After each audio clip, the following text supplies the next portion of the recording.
দর্শক, এই প্রথম মানবাধিকার প্রশ্নে মার্কিন যুক্তরাষ্ট্র নিষেধাজ্ঞা দিল এবং নতুন একটি দেশ থাইল্যান্ড।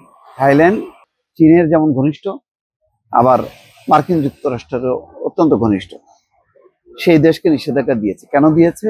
উইঘুরদের যে আশ্রয় ছিল তাদেরকে জোরপূর্বক চীনের কাছে হস্তান্তর করা হয়েছে 40 জন।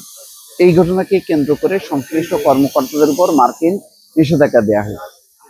ওটা খুব ইন্টারেস্টিং। উইঘুর মুসলমানদের উপর চীন নিপীড়ন নির্যাতন চালায় বহু বছর থেকে, এবং মোটামুটি ওই রাজ্য এক ধরনের অবরুদ্ধ, মুসলমানদের চলাফেরা সীমিত, তাদেরকে এক ধরনের বন্দি অবস্থায় রাখা হয় বড় বড় পুনর্বাসন কেন্দ্র নাম করে, আসলে কারাগার এক ধরনের। এটার ব্যাপারে পশ্চিমা দেশগুলো বরাবর নিন্দা জানায় এবং চীনের সমালোচনা করে, রিপোর্ট প্রকাশ করে, কিন্তু চীন তার অবস্থান থেকে কখনো সরে আসেনি। থাইল্যান্ডে আশ্রয় নেওয়া কমপক্ষে 40 জন উইঘুরকে চীনে নির্বাসনে পাঠানোয় দেশটির কর্মকর্তাদের বিরুদ্ধে শুক্রবার ভিসা নিষেধাজ্ঞা ঘোষণা করেছেন মার্কিন পররাষ্ট্রমন্ত্রী মার্কো রুবিও। এইটা আমার ধারণা এই মানবাধিকার, এটা যেহেতু ইস্যুটা মানবাধিকার, যে 40 জন উইঘুরকে জোরপূর্বক চীনের কাছে হস্তান্তর করেছে। তো এই 40 জনের ভাগ্য কি হবে দর্শক বুঝতেই পারছেন, যে তাদেরকে লম্বা সময় ধরে সেই কারাগার, নির্যাতন এগুলি ভোগ করতে হবে।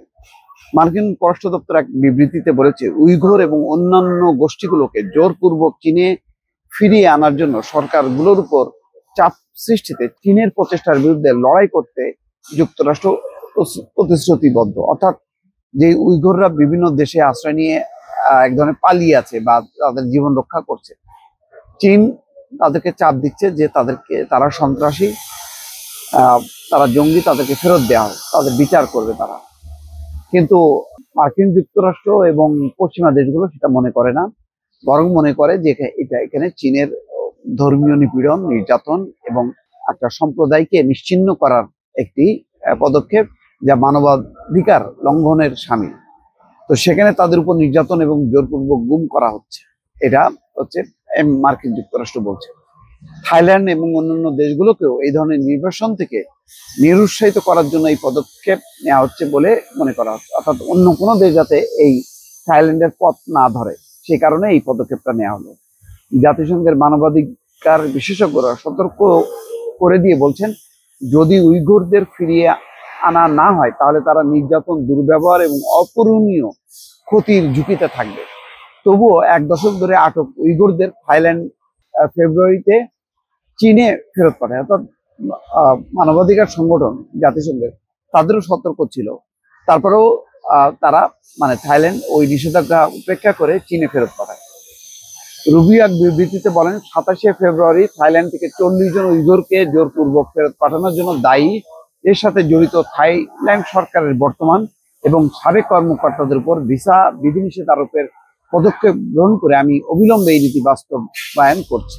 রুবিও বলেন, উইঘুরদের বিরুদ্ধে চীনের দীর্ঘস্থায়ী গণহত্যা এবং মানবতা বিরোধী অপরাধের আলোকে আমরা বিশ্বজুড়ে সরকারগুলোকে জোরপূর্বক উইঘুর এবং অন্যান্য গোষ্ঠীগুলোকে চীনে ফেরত না পাঠানোর আহ্বান জানাচ্ছি।